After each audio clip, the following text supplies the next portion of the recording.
Points of contact. Earthbound Cosmos. Short story 4. 3 trillion. They arrived a little after 7 p.m. in a winter without snow. Footsteps on the driveway are muffled, as if the ground absorbs sound instead of returning it. I opened the door. Anya took off her gloves and stood in the doorway for a moment. Pablo stepped inside without a word, glanced sideways toward the garden. Mayone closed the door and turned the lock. That sound put the evening in order. "It's cold," Anya said. "But without snow," I replied. Shoes were left by the wall. Coats hung on the rack. The living room was bright and calm.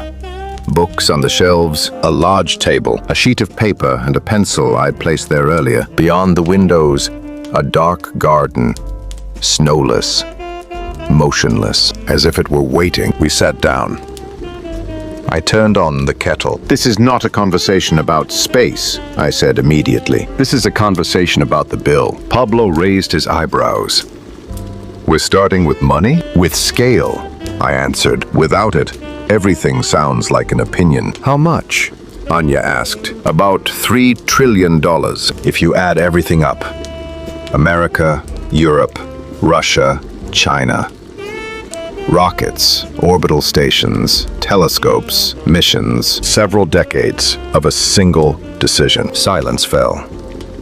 Not the awkward kind, the kind where a number begins to work. "And what do we get from it?" Mayone asked. "Knowledge," I replied. "Enormous, but conditional. Models that get revised. Conclusions that get withdrawn. Images that impress. And there are no fewer problems on Earth," Anya added. I nodded and reached for the paper. "Let's see what's really missing. Not in the future. Now."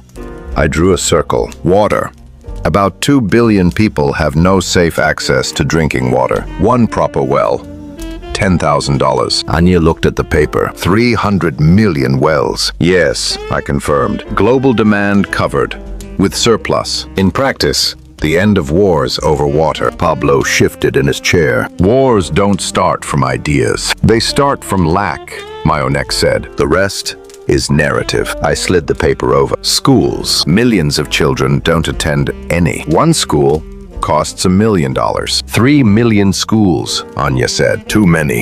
"Exactly," I replied. "Small classes, local institutions, the end of lost generations. Hospitals," Pablo cut in. "Without them, everything else collapses. A regional hospital costs $25 million. 120,000 hospitals. More than enough globally." The kettle clicked. I poured the tea.